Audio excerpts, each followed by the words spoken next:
But today we are talking about the Civil War because this was absolutely crazy. So I'm going to skip the small talk we normally do about fun stuff and talk about the best fun stuff, which is the Civil War.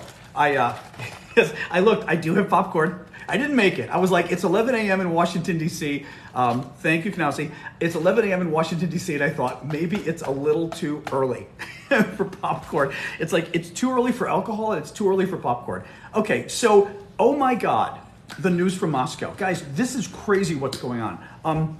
At the risk, well, you know what I'm gonna do? I'm gonna tell you a little bit about the background here because I think it's important. Well, let me put it this way. I follow this stuff every day, so I know the background. But I think for some of you, it might be beneficial. Thank you, Ali.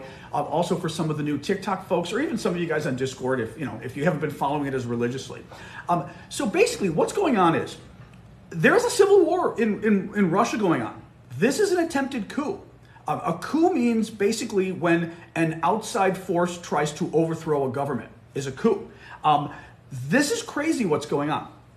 It's funny, actually, because this story started breaking yesterday afternoon, maybe 2 p.m., 3 p.m., actually before 3 p.m., like 2 p.m. Washington, D.C. time. The major media wasn't covering it, but social media was. And I had actually taken a nap, which was very funny. I got up from my nap at 3 p.m. Eastern, and I'm looking at the news going, what the hell's going on? And Vlad in Ukraine is messaging me going, have you seen the news? So Prigozhin is, the guy doing the coup is Yevgeny Prigozhin. He is the head of the Wagner mercenary group. Basically, they're soldiers for hire, okay? They are guys that go around the world and they work for governments who need military.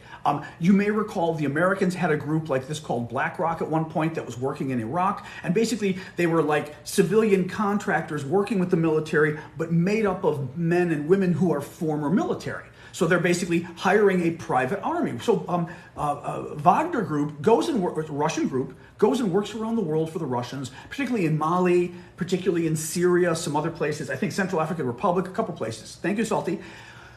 Well, Prigozhin, over the months, mind you, he runs a private army. His army is very good. I mean, by Russian standards, by world standards, actually, his army is very good.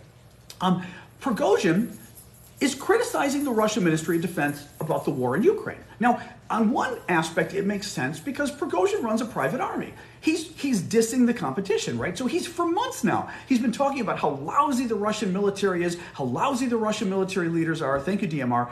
And again, it makes sense because he's dissing the competition. He's saying, you should hire me. Well, he is working for the Russians this whole time. Most of Prigozhin's men, I think he may have had as many as 50,000 men at one point. Most of his men were fighting in Bakhmut. Bakhmut, now for you guys on Discord, it's probably going to be the opposite. Bakhmut is eastern Ukraine, right around here. Yeah, it's the opposite for you guys on Discord, but that's okay. Eastern Ukraine over here. That's the town of 60,000 people that the Russians spent 11 months trying to get. Totally irrelevant town. I mean, great, Mom's trying to call. I'm going to trust that Mom's okay.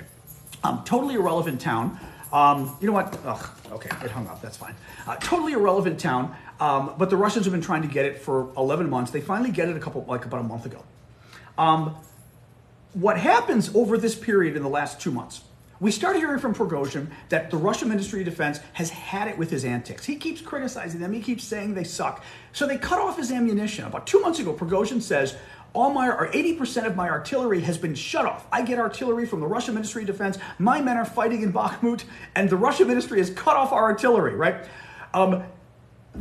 He's pissed off. He claims then they reached a deal to get the artillery, and then the Ministry of Defense turns on. A couple weeks later, he does a video in front of a pile of dead bodies, 100 dead men on the ground around him, Prigozhin does, saying that these men are all dead because of the Russian Ministry of Defense. They died today in an attack by the Ukrainians because the ministry wouldn't give us the ammunition we need, okay? So, really angry, yelling at these guys. This video, and it looked real. It was 100 dead bodies. Very creepy stuff. Fast forward to a week or two ago, and Prigozhin says, the SOBs are trying to kill us. The Russian Ministry of Defense, I can swipe, that's right, I can swipe right. The Russian Ministry of Defense has laid landmines. Remember we talked about Bakhmut? So Bakhmut's over here. Prigozhin's people, the Wagner Group, pretty much take Bakhmut themselves. They were the main Russian fighting force in taking Bakhmut in the east. The only success, it's a small success because the town just doesn't matter strategically, but it's a big deal in the sense that it's the only success Russia's had for a while now, right? So his men take this. They've been exhausted. They've been fighting for months, and they announce we're pulling out and we're going to take a rest for about 6 to 8 weeks, and then we're going to start fighting again. Thank you, Elizabeth. And in the meantime, Russian regular military will move in our place. Well, his men start leaving Bakhmut. They start retreating via territory controlled by the Russian military. So this is not it's Ukrainian territory, of course, but this is not Ukrainian-controlled territory. His men are retreating. The Wagner mercenary men are retreating through Russian-held territory, and they run into a landmine. And Prigozhin goes, how the hell did we run into a landmine in an area that was controlled by Russian troops when there wasn't one before? Well, you ran into a landmine because the Russian troops laid the landmine down to kill you. So he says this publicly. Then the Russian troops open fire on his men, and he says now they're trying to kill us with fire. So Prigozhin's men turn around in the following days and kidnap the Russian commander in charge of the region around Bakhmut, put him on camera, and make him confess to the fact that he was given orders to kill Prigozhin's men. Again, we are talking about the Russian military trying to kill Russian mercenaries who are working for the Russian military, who are Russian men, Russian citizens. Okay, Russians working with Russians alongside in the war, trying to kill each other. Fast forward to yesterday. Prigozhin does a video yesterday morning, Washington time, saying that the war is a lie. I mean, it reminds me of the Iraq War, actually. The war is a lie. We didn't get in. They told us we were invading because Ukraine was a threat to Russia. Ukraine was not a threat to Russia. They told us NATO was really ready to attack. NATO was not getting ready to attack. They were not threats. The only reason we invaded Ukraine, Prigozhin says yesterday, is because the rich billionaires, the oligarchs, had basically fleeced Ukraine for the last 8 years. Remember how Russia invaded Ukraine in 2014? They stole, thank you, Pilar, they stole Crimea in the south, and they also stole some of the land here in eastern Ukraine. He says, what they've been doing the last 8 years is they've been stealing resources from this region. So in other words, he's also saying the last 8 years have not been, making things safe for our Russian ethnic brethren in Ukraine. He says the last 8 years have been about stealing money. And I think he says maybe they were running low on money or something. So they decided to invade the rest of Ukraine to get more money for Putin's rich, he didn't say Putin, but for the rich billionaires. So the Ministry of Defense invades Ukraine to make money for the rich billionaires. They don't care that they're killing hundreds of thousands or whatever of regular Russian soldiers. Well, again, never mentions Putin. And also keeps mentioning how the Ministry of Defense is lying to Putin. He doesn't know what's really going on. Obviously, Putin knows what's going on. You think Putin invaded you? If Russia invaded Ukraine in order to make the rich guys richer at the expense of killing regular Russians, obviously Putin was in on that, right? So he says this yesterday. Then an hour or two later, he comes out with a video or a couple hours later, comes out with a video and says that he's had it. His men were attacked by missiles. So we're talking again about sort of the origins of the civil war today in Russia, or civil war yesterday in Russia, happening still today. Prigozhin, the head of the mercenary group, has had a long-standing battle with the Ministry of Defense in Russia, okay? He runs a Russian mercenary group, Russian Soldiers for Hire, okay? They've been, and this is Russia, mind you, so nothing's really private. It's a private company, but it's Russia. Putin has his hands in everything, right? Putin lets him do this. He's got his private military. Putin's got his military. They fight alongside each other in Ukraine. We get to yesterday afternoon. Prigozhin announces that the Russian military has opened fire with missiles on his men, trying to kill them. And this is the last straw. The Russian military tried to kill the Russian private mercenary groups fighting with the Russian military. And mind you, the Russian private military group is the best fighting force within reason that the Russian army has. The Russian army sucks. Maybe the Russian army specialists are really good, the Spetsnaz or whatever, right? But generally speaking, Wagner Group is the best thing the Russian military has.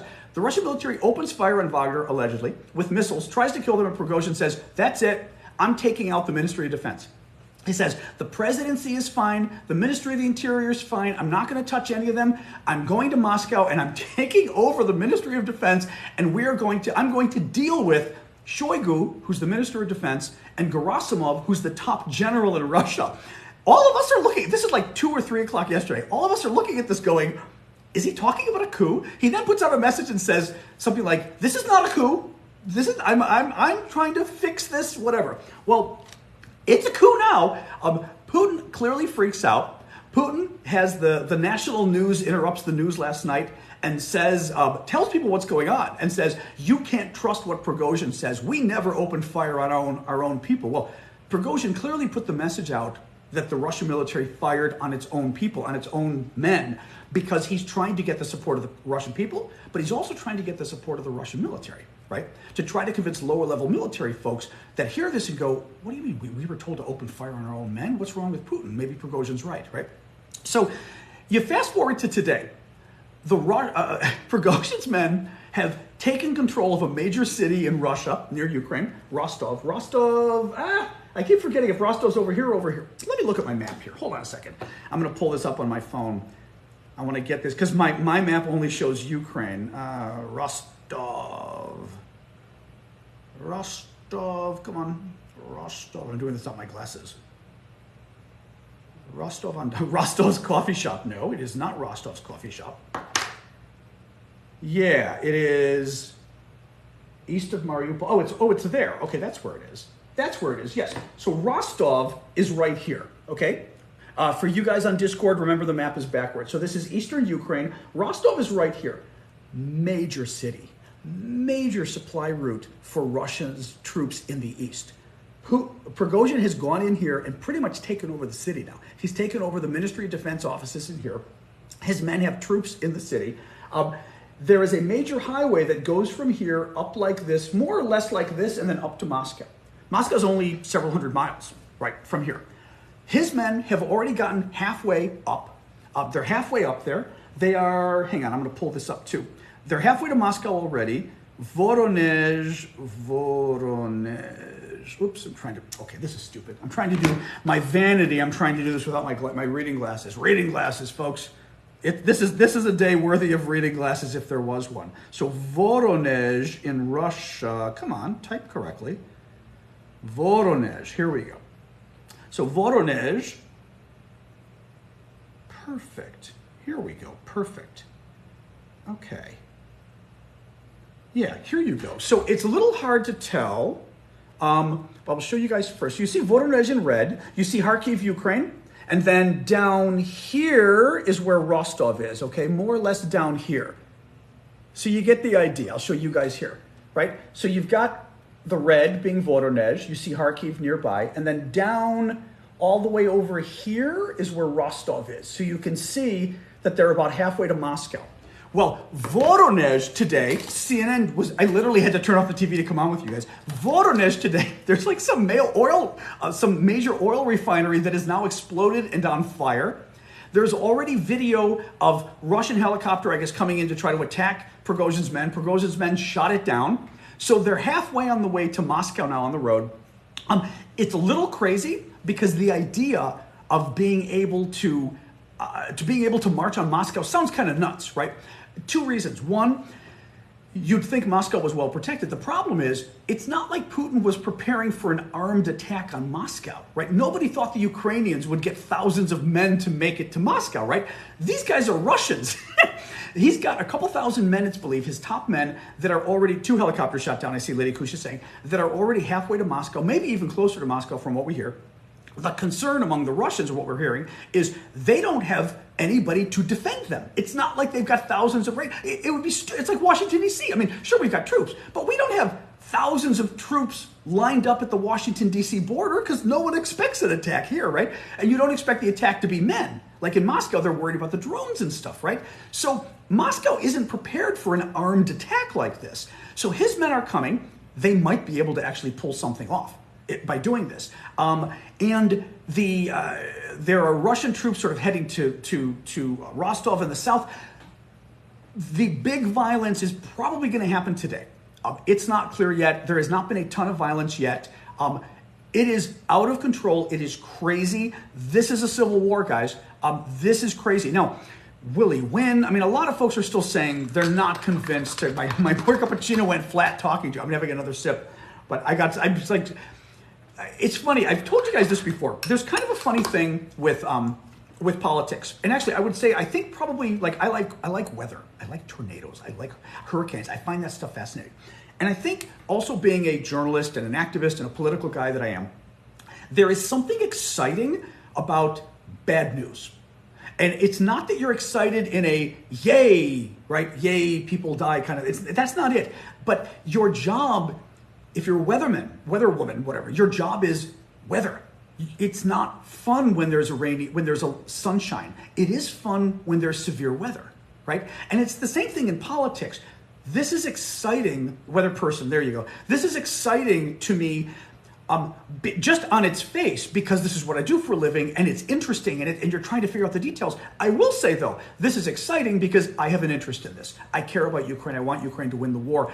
This is bad for Russia. Now, this is bad for Russia, at least in the short term. The big question is what this means for Russia in the medium term. I'm going to put my air on again in my room. And what I mean by that is, in the short term, this is a disaster for Putin, okay? I mean, it makes him look weak. It also screws up any military planning he's doing in Ukraine. Think about this. Russia controls all of this in Ukraine. Russia has military, like a couple 100,000 military in all of this in Ukraine. This military that is spread around here, the couple 100,000 men, are spread around specifically and strategically to defend these occupied territories and to best defend them and to best attack the Ukrainians, to beat the Ukrainians who might try to attack. They are not allocated here in order to A, defend against a civil war, B, based on which units Putin can trust and which units might be with Prigozhin, right? All of a sudden now, Putin has to think, all of the men here, can I trust them? Might they turn on me? Might they turn on each other, right? Who knows? He has to think, Prigozhin has taken this town over here, a major town that is instrumental for supplying my men in Ukraine. How do I liberate this? I have to move a lot of men from over here. Well, if you're moving your men from here over here to fight Prigozhin, you're not fighting the Ukrainians, right? So all of a sudden, this screws up Putin's plans for fighting the Ukrainians. If you're in Ukraine right now, for the short term, you are going, oh my God, this is great. Now, the problem to some degree for the Ukrainians is, you know, they're clearly going slowly with the counteroffensive, and that's on purpose, right? And we know that they've hit a lot of resistance from the Russians with their counteroffensive, meaning the Russians have done a better job than we expected. The Russians have done the job they should be doing with the counteroffensive, right? They're being quite effective. It's not like Ukraine can just dial things up. I mean, we know that 70% of of Zelensky's army is not fighting yet. He's got 70% of his best people in reserve, waiting for the counteroffensive, meaning for the big push in the counteroffensive. He could use them now if he wanted to, but it's still not clear that now makes the most sense, depending what the war planning is. But you've got an argument. I mean, this also changed things for Zelensky, because you've got an argument now that this is such a mess for Putin that, as I told you, Putin has got to move men from Ukraine over to Russia now. He's got to move men from Ukraine to Moscow now, right? That all of a sudden, this changes everything in Ukraine so that you never know. I wonder now whether Zelensky might even plan some massive attack now to take advantage of the chaos that's going on in Moscow. He might. I mean, who knows? But that's sort of one thing I'd say we should keep an eye on, is what does Zelensky do next? What happens next with the counteroffensive? Now, in the medium term, meaning the next year or so, I'm a little worried because Prigozhin's tried to play both sides. He has tried to play, recently in the last few months, he tried to present himself as a statesman. Remember, he had gotten the bodies of an American mercenary and I'm forgetting if it was Polish or Spanish or who the other guy was. There was another guy, two foreigners that were fighting for Ukraine. And he got their bodies. They were killed by his men in Bakhmut.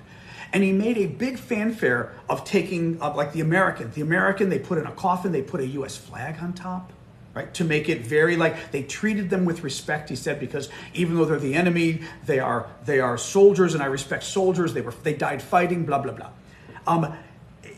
He then turned the bodies over. he turned the American's body over to the U.S., and whoever the other foreigner was, he turned over to. And a lot of folks were saying he was trying to literally display that he's a statesman, blah, blah, blah. So, so the point is, and with him saying yesterday, Prigozhin said yesterday, remember, that the war was basically a joke. It was a lie, right? That Russia invaded to make more money for Putin's rich friends. That Russia did not invade because Ukraine was a threat. Ukraine was not a threat. NATO was not a threat. Well, that kind of language sets him up potentially to end the war if he were to take over, right? I had said at the beginning, meaning months ago, that the only way I could see like the war ending, with Putin leaving or whatever, was someone coming in and trying to basically say that Putin guy screwed up. We should have never been here. It was a disaster, whatever, right? Thank you, Mustard and Scott. Certainly Prigozhin has set things up. It doesn't mean he's going to do this if he takes over. But he set things up for him to say, like I said, this invasion was ridiculous. They did it. And actually, think about this too. Actually, the more I think about this, Prigozhin didn't just say they screwed up the war, it wasn't worth it, this kind of stuff. He said they invaded in order to enrich themselves. Right? That basically Putin invaded, he claims to say in the Ministry of Defense. Now he does say he wants Putin overthrown, actually. That did happen in the last 12 hours. But he's saying Putin invaded in order to enrich his friends, not because Russia needed it. And a lot of our boys are getting killed as a result. That sets you up to end the war, because think about it. It's one thing to end the war by saying like US and Afghanistan or Russia and Afghanistan. We're getting creamed, this isn't working. That's a difficult way to pull out, because you pull out with your tail between your legs saying, we got beaten. In this case, he's saying Putin, the guy who ordered the invasion, is the one who beat us, because this invasion should have never happened. This invasion was not necessary. This invasion was a lie. These guys didn't threaten us. That sets you up to withdraw. Actually, that sets the people up to demand you withdraw, right? What do you mean? We invaded for no reason? Why are we there? And if you withdraw, you're not withdrawing because you're weak. You're withdrawing as almost a legal matter, right? You're withdrawing because the other guy, Putin, invaded to make himself rich and to make his friends rich, right? So by pulling out, you're stopping the corruption by ending the war, right? You're stopping the corruption of Putin and his men at the expense of all of you small Russians, you little people, you peasants who are getting killed. I mean, I don't know Prigozhin will do this if he wins. Will he win, right? Who knows? But certainly he set himself up nicely that could be a nice justification for ending the war, which I find fascinating. Can he win this? Who the hell knows? I will say a lot of the experts are still saying, come on, Putin controls everything, right? But this is interesting. I mean, part of it too is Prigozhin controls a military. I'm having more coffee here. Prigozhin controls a military force. He's not an idiot. Thank you, Mustard. He's not a military man himself, but he does control a military force. And he's got the Prigozhin Group are really smart, good guys. I mean, meaning they're not good guys, meaning they're good at what they do. They're bad guys, but they're good at what they do. Clearly, when he's planning this war with his men are going, okay, we need to do this. We need a 10-point plan. Right? He didn't just announce, I'm going to overthrow the Russian government without a plan. Thank you, Circus.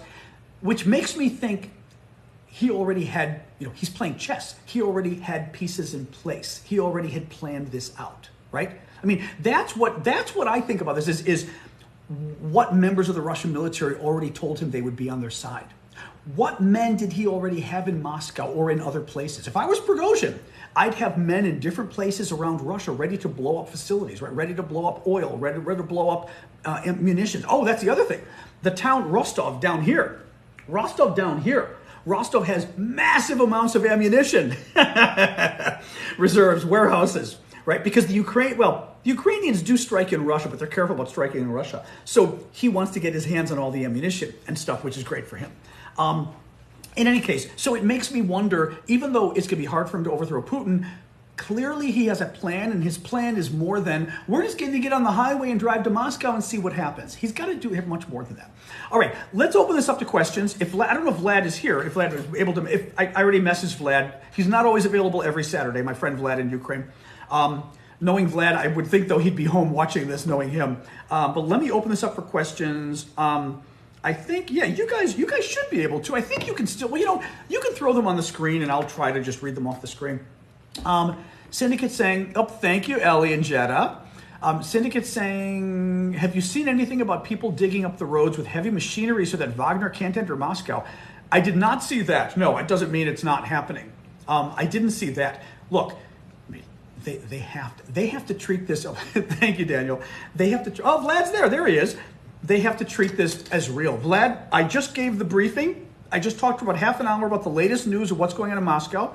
My friend Vlad had just joined us over on TikTok. Vlad, I didn't see. If you want to try to log into Discord, if you haven't already, join us on Discord as well, and we'll do our usual where Vlad joins us. He'll be on TikTok, but we also have Discord running too. Just again, this is for the paid subscribers on TikTok, the paid subscribers on Discord, and we can ask Vlad a little bit about what he's hearing, what the Ukrainian, I know, half an hour already, what he's hearing, what the Ukrainian reaction is, that kind of stuff. While Vlad is logging in there, actually, you know what, and I will put on my, I'll put on my headset because I'm going to get Vlad in a second. Once he's ready, I will get Vlad plugged in here. Hold on, guys. I'll put my headset for you guys on TikTok. All right, there we go. Hopefully my TikTok headset is working fine for you all. Copies is saying, by some accounts, at least in Rostov, which is the Russian city down here that Prigozhin is now controlling, parts of the military and Rosguardia, which are like the National Guard, were defected to Wagner already, or at least not wanting to fight.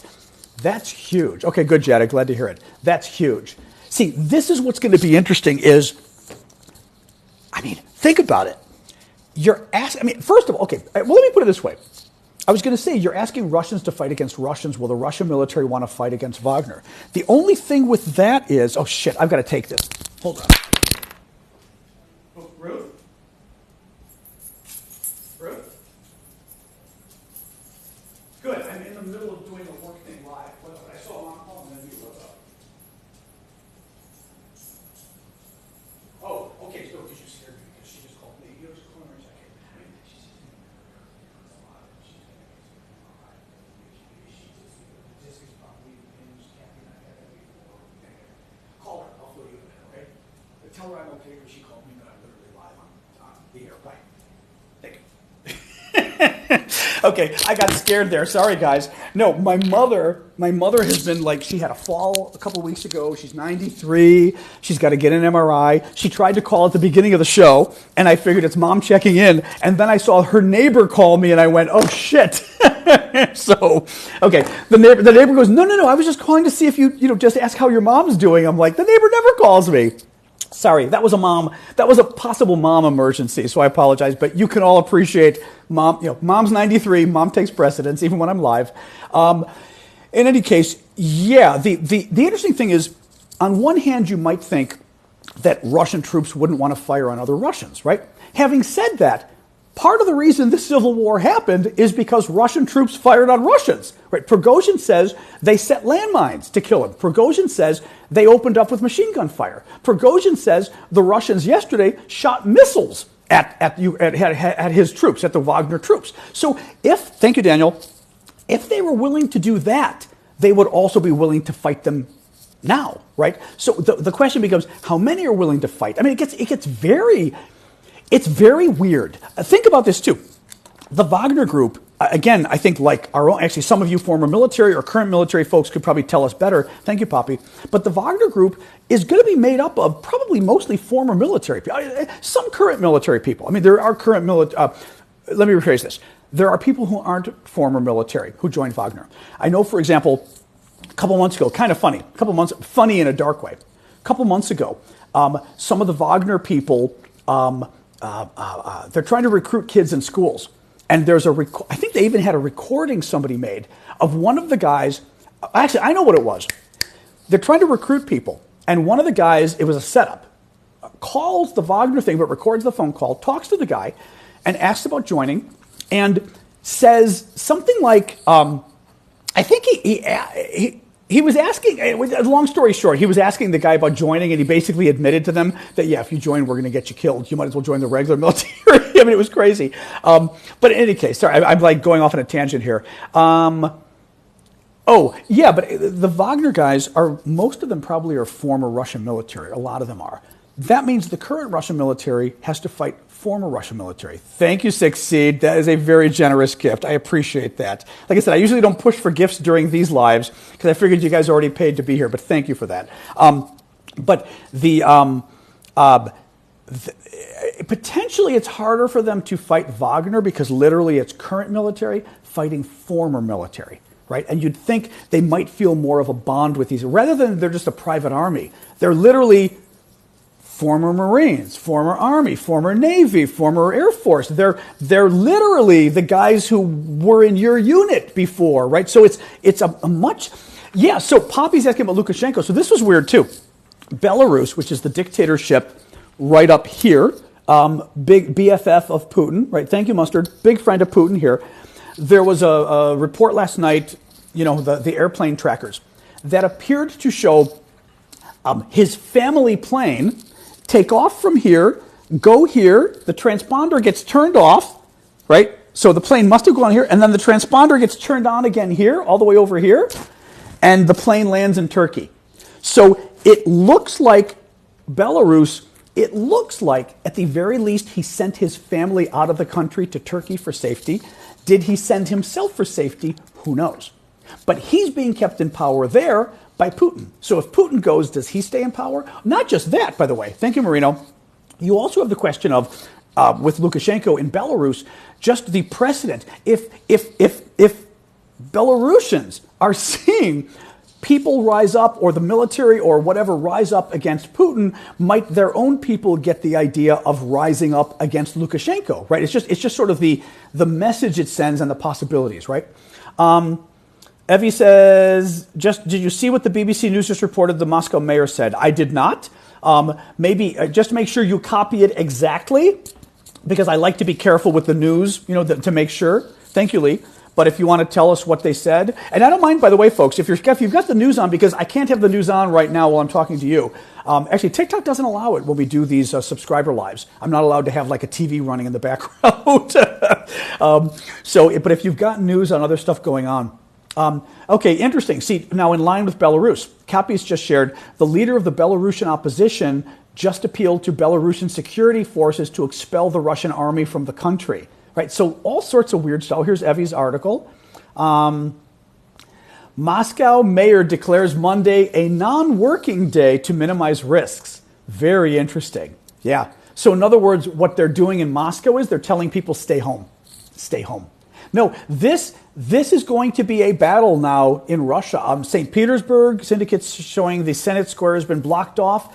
That highway, by the way, the highway from Ukraine all the way up to Moscow, they put roadblocks along the highway. There was already some video or photos of one of the roadblocks that the Wagner people just blew through and killed everybody. I mean, this is crazy what's going on, guys. I mean, again, this is fascinating stuff. Dadilio, if Prigozhin is successful, do you think the West would accept his leadership or call for an election? Look, I think a couple things here. The West would probably call for an election anyway because that's what we do.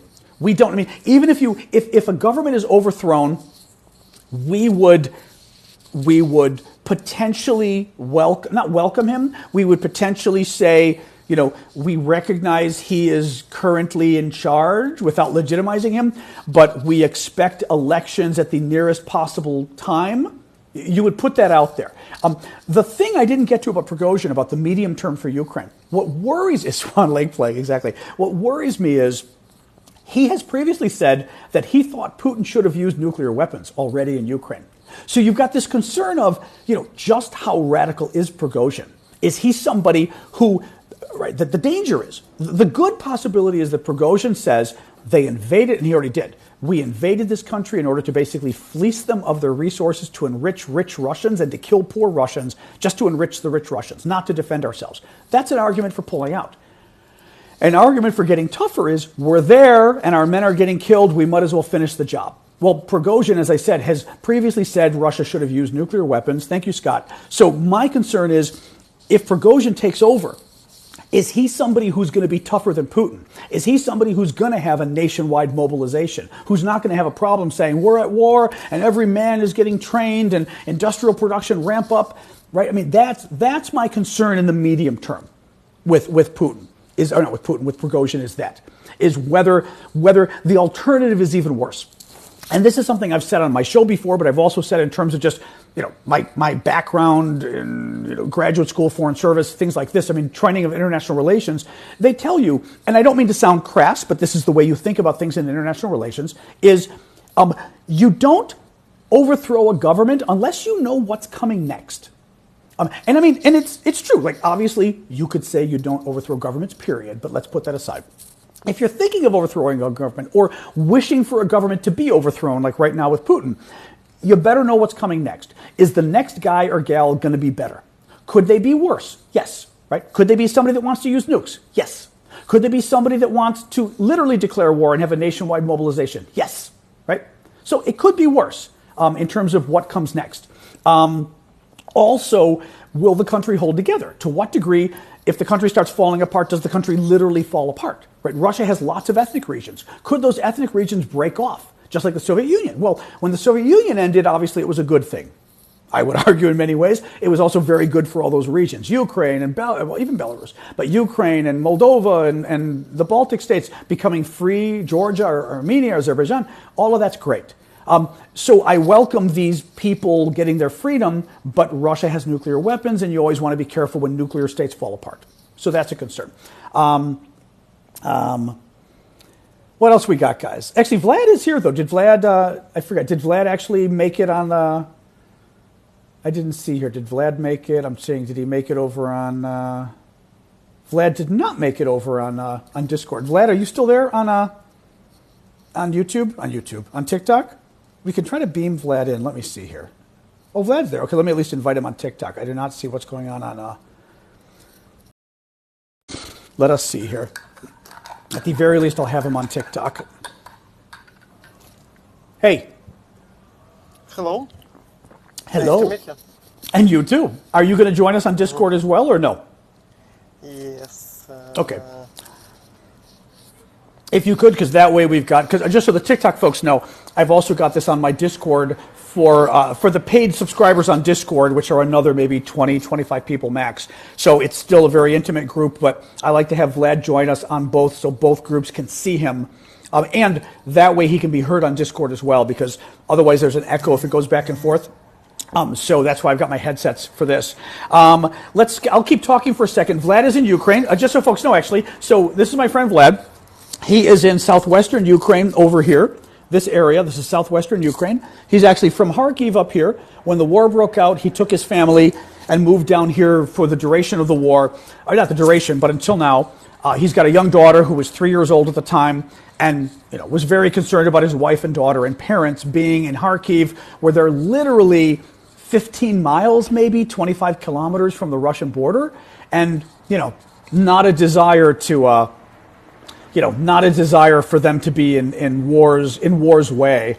All right, actually, you guys, Vlad is live, so you can see him there. Vlad, Vlad turned off.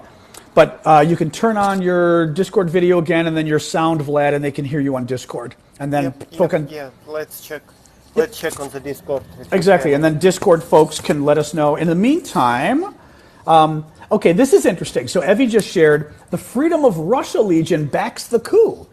So this is something we were wondering about. Those Russians who invaded Russia. Remember a couple of weeks ago, the Russian troops who crossed the border and were invading Russia to liberate it from Russia? And that the Ukrainians clearly had a hand in? Well, they back the coup.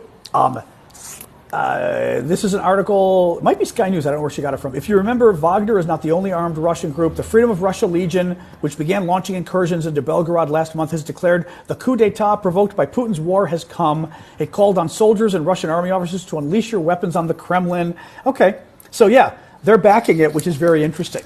I mean, very interesting. Again, I don't know how many of these guys are. Vlad's video is still off on Discord. I think he knows that. But they can hear they can hear you at least. I'll turn on in a minute. That's fine. I'll just keep going here. All right. So Throw me more questions, guys. As I said, welcome everybody who's new on TikTok. We've been talking this morning about what the latest news is on the coup in Russia. My friend Vlad in Ukraine is just joining us. Vlad's been working with us on a lot of the humanitarian aid and also military aid. We've raised about over $100,000 for Ukraine over the last year. A lot of humanitarian, but like I said, some military. We bought drones. We've brought extenders for the drones, things like that. Camouflage, nets. So Vlad is that and very tied in with military folks and also civil society, NGOs, charities, etc. Syndicate's showing a plane. I'm not sure. St. Petersburg to Moscow. I'm not sure what the plane, though, is, Syndicate. Let me see what else here. We got questions. Or this could be a chance for China to step in and start pulling strings. I mean, maybe. The only problem is for China, who's in control? Who are they pulling strings with, right? Putin? I mean, Putin's trying to deal with things unraveling around him. I mean, China right? I mean, Putin's not really the one who's calling the shots right now is Prigozhin, so to speak. So meaning, it's not like you can tell Putin, stop doing this, right? Prigozhin's the one who's got to stop doing this. And I'm sure the Chinese have no role with Prigozhin at all. I mean, this is crazy stuff. All right, Vlad's video is back. Let me see what else we got here, guys. Yep, Moscow mayor declared. There he is. Good. Yep.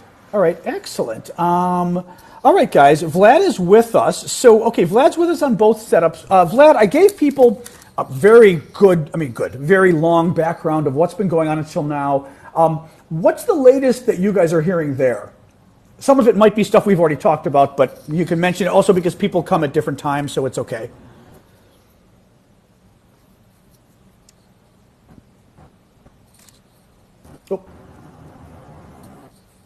You know what, Vlad? Your TikTok video froze. Prigozhin right now. Wait, there you are. In 2 hours of driving into Moscow. Okay, you've heard that his men are 2 hours from Moscow. Let me turn on Wi-Fi. Okay, yeah, turn on your Wi-Fi. Yep. It froze a little bit. Yep. Oh, hey Lexi, thanks for subscribing. Let's try this one. Okay. Yeah, let's try this one. Okay. Yeah, that's the latest what we heard. Yeah, as we discussed already, we heard that Moscow will be holiday this Monday. That's also a good thing. A general situation about this one, about Prigozhin, we just watch it, I can say. So, in any case, for Ukraine, the most priority is its current war with Russia and exactly what's happening in the front lines. For example, this night, Russia shot about 60 rockets to the Kiev, to the Lviv, and to the Khmelnytsky. That's also still a big problem. Yeah, so, and I think you also see this damaged building in the Kiev, which not exactly by the rocket, but from the piece of the rocket. Also, actually, let me jump in really quick, just to tell folks. My suspicion is, so Putin fires 60 missiles last night, Vlad says. That's a lot. That's a lot for the last couple of weeks. I mean, it hasn't been that big for several days at least.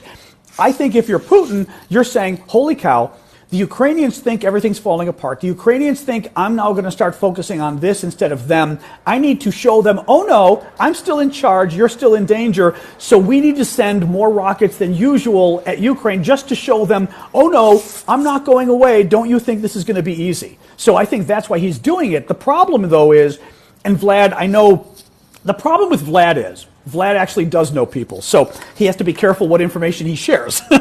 But I was saying this certainly causes problems for the Russians right now because now they have to worry not just about the Ukrainians, but they've got to worry where to put their troops to defend against the Russians themselves. Who's loyal? Who isn't loyal? And how this affects Zelensky planning the counteroffensive, because I could imagine, for example, and then I'll throw it to you, I could imagine the Ukrainians saying, well, shit, I mean, with Russia falling apart and them having to move their troops back to Moscow and everything, maybe we should accelerate the counteroffensive or not. I don't know. We'll check.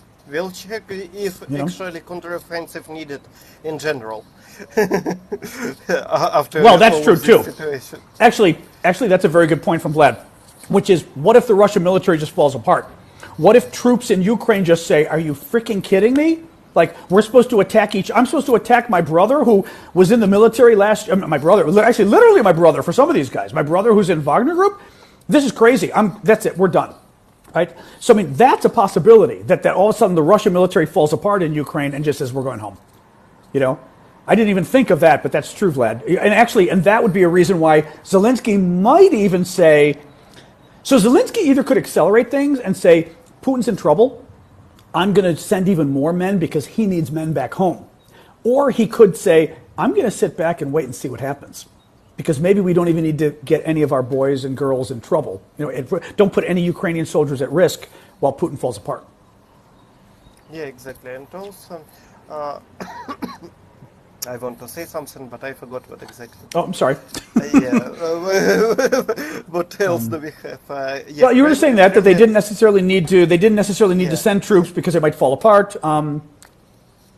From the latest one, also Kremlin prepared to set something like military situation for whole country. That's also very important thing. And in general, yep. This Prigozhin seems to that really well planning. That's exactly what I want to comment from you. Yep. That's not, accidentally happens that one of the friendly shooting from the Russian military who shot Prigozhin, Wagner Group, initiates this one. No, that's not about this situation at all, I think. That's really well-planned operation. Right. Why I think so, and why we actually, a lot of smart Ukrainians, I think, agree with me. What? Because we still, so this situation right now during 24 hours, almost during 24 hours. Right. And we still don't see any big fightings. Right, they're not actually killing each other too much. Yeah, other than, like you said, some helicopters got knocked down, but we're not seeing boom, boom. Right. Yeah, but we see how easy Wagner Group go to some police stations, some National Guard, and they agreed to join Prigozhin, and that's all.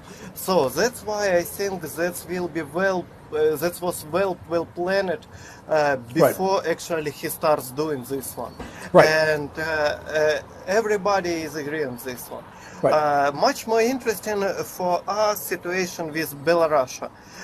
Exactly. That's a very, very interesting situation, because one of the latest news is that one of the men who really very, very close to Lukashenko. Who is the dictator? Who is the dictator who runs Belarus? Who's very close to Putin, right? Yeah, right now says that he agreed to be part of police and National Guard of Belarus to defend Belarus from Russian soldiers. That's a very, very interesting point. Yeah, and general this talking about that Russian soldiers should go out from Belarus and everything else. That's a very, very interesting. Okay, you know what? Let me jump in one quick second, just so it flash. So Belarus, as I said, is this other country, former Soviet, independent now, run by a dictator for over 20 years named Lukashenko. The dictator is best friends with Putin and almost got overthrown by his own people a few years ago. Putin came in and his troops saved this guy. There are a lot of Russian troops in Belarus anyway. There were even more because of the war, because the Russians came in there and invaded Ukraine from Belarus, among other places. And lately, with Putin saying he's going to move nuclear weapons into Belarus, that's the place where supposedly he's putting nukes, but we don't think they're there yet, but they might. Putin is moving men in to take care of the weapons and guard the weapons. Basically, Putin has been slowly taking over Belarus by putting more and more troops in there. So the issue now becomes, if you're Belarus, not only what Vlad said, you're hearing rumors that Belarusians are saying maybe it's time to take on the Russians and get them out of our country. But think about this. If you're Russia and you're Putin, sure, you want to preserve a friendly dictator in Belarus, but you know what? Putin's number one priority is preserving a friendly dictator in Moscow. I mean, if he gets overthrown, he doesn't care if Lukashenko stays. So all of a sudden, will Russia start to pull troops out of Belarus in order to protect itself? That would be fascinating.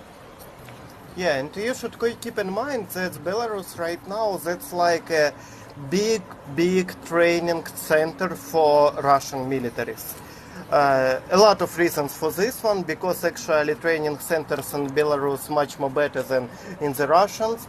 Another reason that Belarus in general climate and ground and everything else is very similar to Ukraine. That's another reason. And actually about 90 to from 80 to 90% of Russian soldiers, who was mobilized, who was mobilized during mobilization, was trained exactly in the Belarus. Right. And right now still have a lot of actually, let me non-professional military. Let me ask you about this. And this is something that came up during the show before, and we couldn't really answer it. Why would a Russian want to be trained in Belarus when Belarus has a really crappy army? I mean, that's, you know what I mean? It's like sending the U.S. Army to, I don't know where, Libya to be, I don't know where, but I mean, to Belarus? Why not train them in Russia? Training center much more better than in the Russia. And really? And wow. In this and in this case, okay, let's imagine that you exactly mobilized right now 100,000 people. Okay. But your local training center in Washington exactly can train only, I don't know, 20,000 per time. But you have some states nearby you, and you can send your militaries to states nearby, something like this one. Okay. Just for train much more people. It's just a capacity question. Russia tried to get so many men so quickly that they just didn't have the training available. But it still seems crazy. I mean, that's what Kopius is saying. The same thing. But it still seems crazy because Belarus is considered to have a really crappy army. I mean. Whatever. That's fine. Yeah. And that's good actually. Belarus don't need a big army, and I have a very nice talk today with one of the person who right now working in our intelligence, in the military intelligence, and he say, Vlad, keep in mind that during war starting, we never catch ever men from Belarus related to Belarus army. Ah, that's true. You're right. No Belarusian soldiers captured in Ukraine. Right. Yes, exactly. Of course, Lukashenko is dictator, but he pretty smart man in any case. Right. What do Ukrainians think about? Okay, right now this is beneficial to Ukraine. I think we all can agree that. But what about in a year?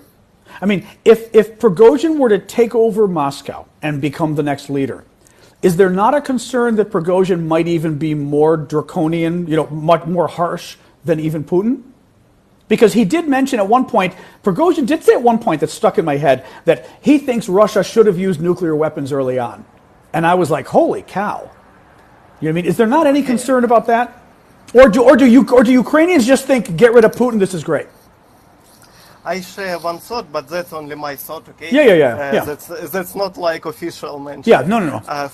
For us, much more better to have Prigozhin rather than Putin, because for us, much more easy to kill Prigozhin rather than Putin. What, you mean because he doesn't protect himself nearly as well as Putin does? That's funny. That's just my opinion, okay? Yeah, that's funny.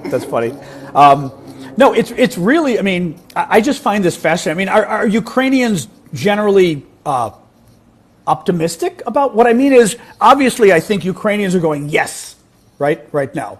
They're happy this is happening. Do they think this will make a difference? Even if he loses, that this will make a difference? I mean, do they really think maybe the Russian troops will start to fall? That this is a sign of a bigger problem with the Russian troops that helps Ukraine, no matter what happens? I think yes, in any case. So, we right now have two groups which attacks Ukrainians. That's Wagner Group and regular army of Ukraine. For us, doesn't matter who win, who lose this battle. In any case, we have to one opponent less than it was before. Right. If Prigozhin lose this one, then we will not have so many problems with Wagner's. Right. If Putin lose this one, we don't have so many problems with regular army. Right. So, well, actually, in any case, let me jump in and ask you there. I mean, talk a little bit more. What do you guys, if Prigozhin loses, what do you think happens to the Wagner Group? have no idea. I think that will be a lot of friendly fires in the front lines. That's the thing. So it hurts their military effort in Ukraine no matter what happens, which is good. Yes. Yeah. Yes. No, that's what and also what I mean. Tell me how good is the Wagner Group from what we hear here? Here we hear that they're pretty good compared to Russian fighters overall. Are they generally? Yes. Generally, yes. Okay. If not include this Storm Z group, which actually also up to now Storm Z groups also joining Prigozhin. What is Storm? What is Storm Jet? What is that? Storm Z. That's how it named it. So if you have some fails during the your work in the military, it's named in Second World War as Strafbate. I don't know how. That's okay, but that's okay. Just explain what they are. Don't worry. That's. I mean, stormtroopers is what it sounds like you're saying, but what's the concept? Are they Russian? Who are they? Are they another mercenary group? Just a second. All right, he's Googling to try to. I know we do put Vlad on the spot because let's face it, guys. Russian is his first language. Ukrainian is his second language because the part of Ukraine he's from, Eastern Ukraine, he was brought up speaking Russian. I mean, there's a lot of Russian or ethnic Russian, so to speak, and English is his third language. So you've got to. Anyway, I assume you guys appreciate that we're putting him on the spot, asking him detailed questions in his third foreign language. So occasionally he Googles things.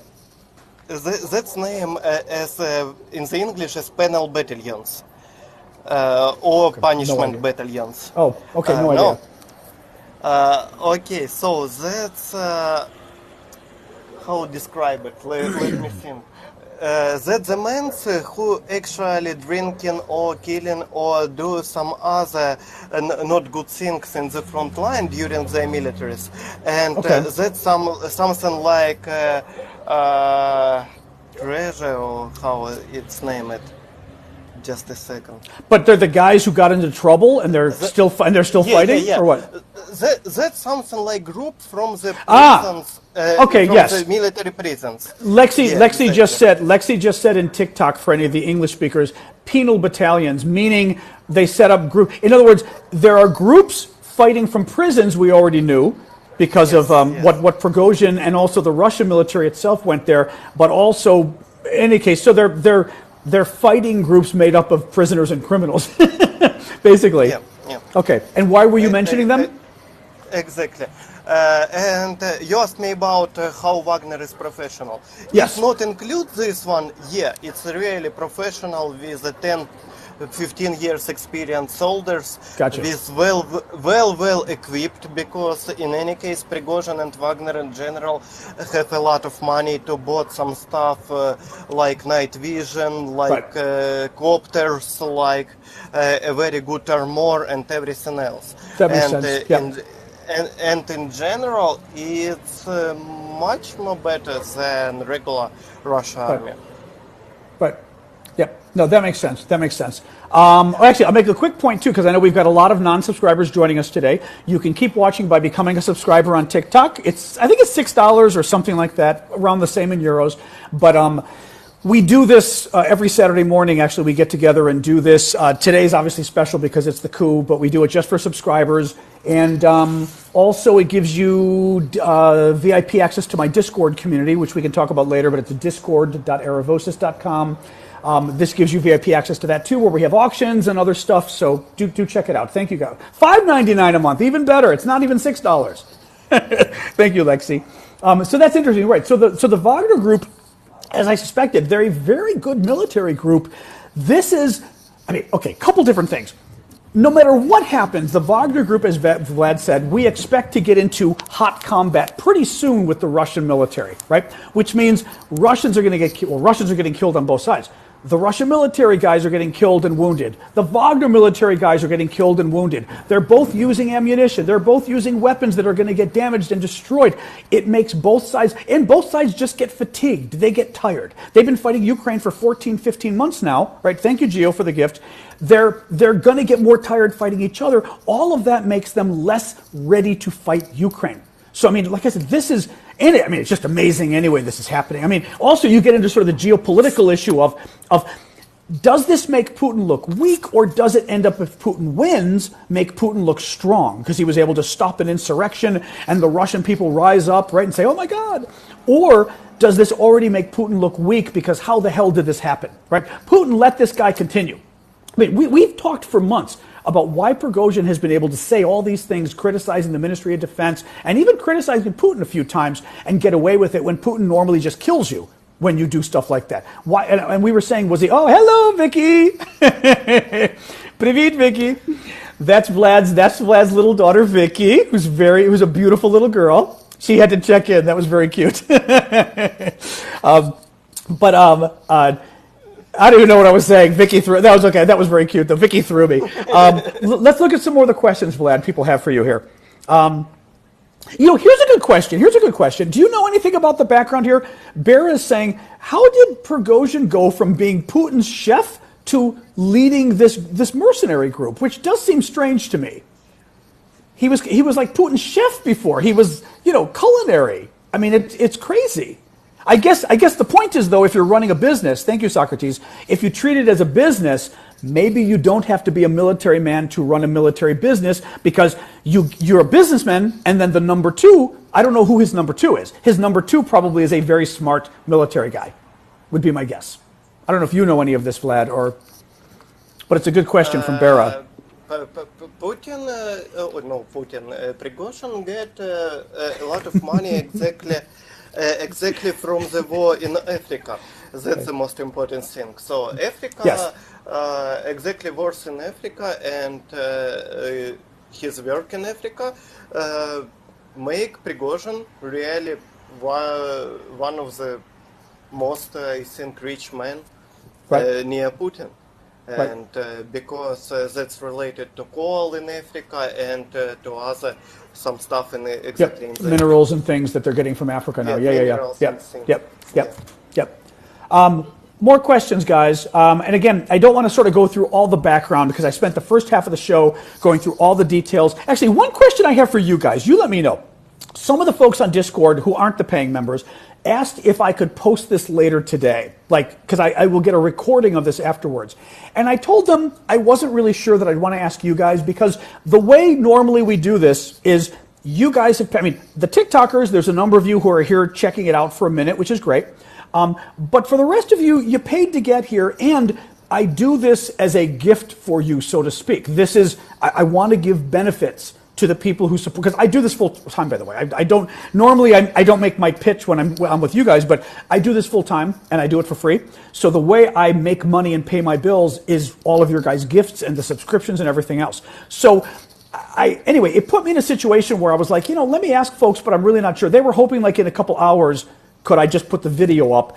I'm divided on it because I feel like, I feel like, you know what I mean? This is for you guys as a thank you. Anyway, just think about it. I don't mind getting a couple comment feedback, but I'm just I'm not sure. I'm not sure. Any case, as I said, because again, people can pay if they want. This is a special update, and this is frankly this is one of the reasons why, why you guys, why I ask you to subscribe. I want people to get a special benefit. Any case. Let's go on. More questions for Vlad, guys. Actually, let me look at TikTok to see if anybody threw questions on here. I doubt you guys put them on TikTok. But let me look. Yeah, well, it's funny. Last night, Vlad, Magical Photo had asked, who's funny, last night, he said, it just seems far-fetched that Russians will fight Russians. Could this be a facade? Could it be a fake? Did you guys think it was fake yesterday? Yes. You did? Yes, for sure. And now, is there any chance this is fake? I don't know what to answer. That's not a fake, but I'm still not not sure that's a real something like civil war.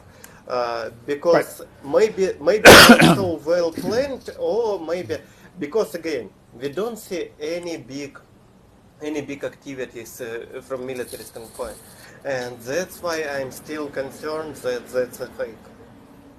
Not a fake, but it's a planned operation, something like this. Interesting. Well, I mean, somebody said on TikTok who has a swan as their name. Anyway, this is a ruse to give Putin an out from the war. I mean, it's a little strange. I will agree. I mean, it's a little strange that, first of all, it's strange that it got this far. We've said from the beginning, why didn't Putin kill Prigozhin? Why didn't he arrest him? It doesn't really make sense how it got this far. Why they're not openly fighting yet depends. Because first of all, I mean, they're in downtown Rostov. How do you bomb them without bombing civilians, right? So Putin has to worry. He's worried about, I mean, Putin doesn't care, but he does care. He does care about bombing his own civilians. You know what I mean? Because that would look bad. Especially when the civilians were on camera this morning arguing with the Prigozhin troops. Civilians in Rostov in Russia were literally on the streets going, "What are you doing?" So Putin bombs them? That's not great. So I don't know. That I don't know. Syndicate says one question we had was, how will the civil war in Russia impact neighboring countries and regional stability? I mean, part of it depends on whether you think this is going to affect Russia. Thank you, Cindy, for the panda there. Meaning, will this, could this cause Russia to fall apart? Do you guys even talk about that as a scenario? Actually, do Ukrainians think it's good if Russia falls apart? Well, why not? Yes, it's good. No, that's what I'm asking. Yeah. That's good, I think, and why not?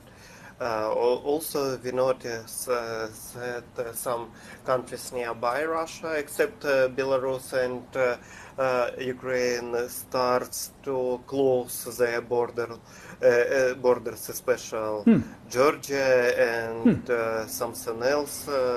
Closing their borders with Russia. Yes. Interesting. Yes. Okay. So they're a little afraid of spillover, or who knows what happens. Yeah.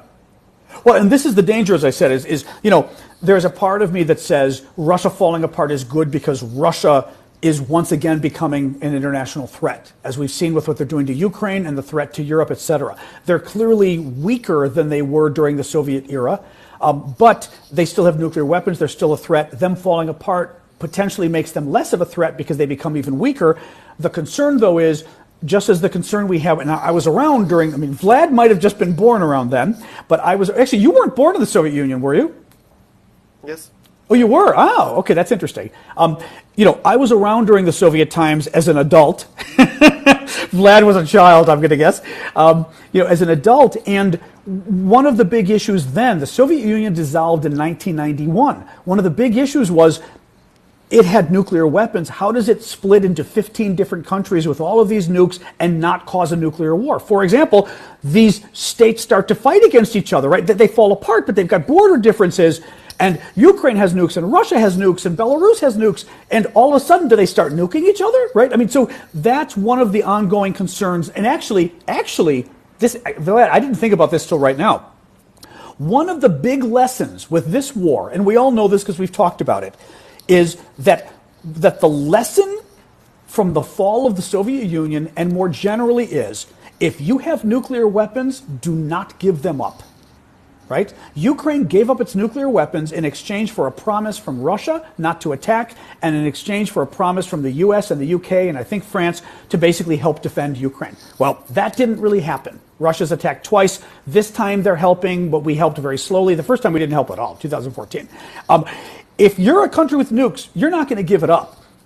If Russia falls apart this time into more republics and there's nukes all over the place, the little guys are not giving up there's no way the little guys are giving up their nukes. The only way, if I were a little guy, meaning a Russian, mini state, and I declared independence, I would give up my nukes if I was immediately made a member of NATO.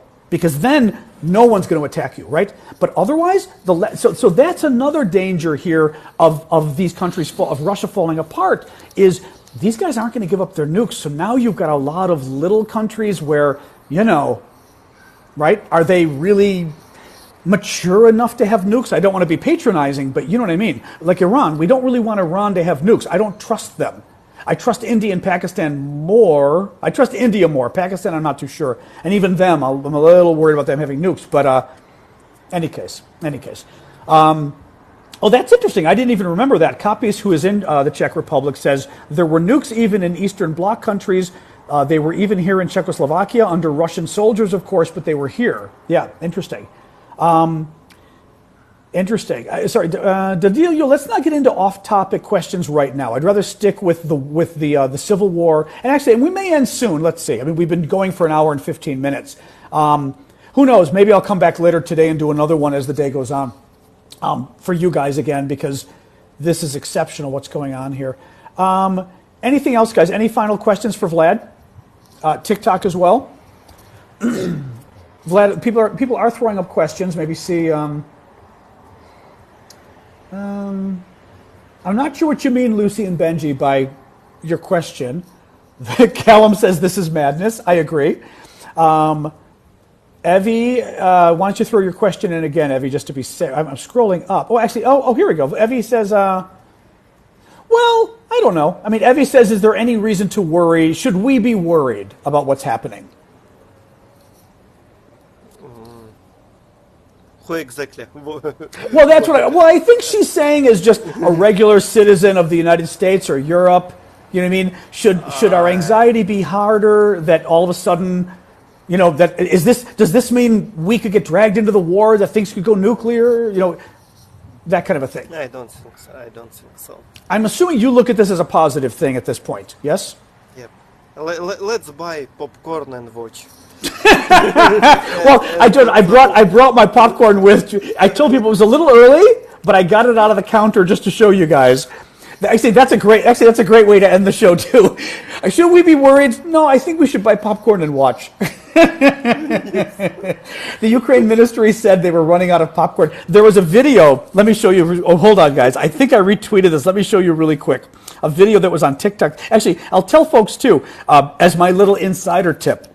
Anybody who uses TikTok, I have set up a TikTok Ukraine group that basically is a list of great sources on Ukraine. There's probably 140 or 150 of them. They're all defense insiders, media, activists, etc. But I get a lot of my information from them. Feel free. I don't make my lists public. That one I made public to help people out. But if you're on TikTok, it is a great way to get it's very what the CIA does in intelligence people. Lots of little tidbits of information. Some is accurate, some isn't, but you get raw information and raw data that you can sort of look at and start to get, your opinion of what's going on or your sense. Now, okay, this is it. This is a Ukrainian drone commander who fought Wagner forces in Bakhmut and Soledar. Okay? I'm going to show you this.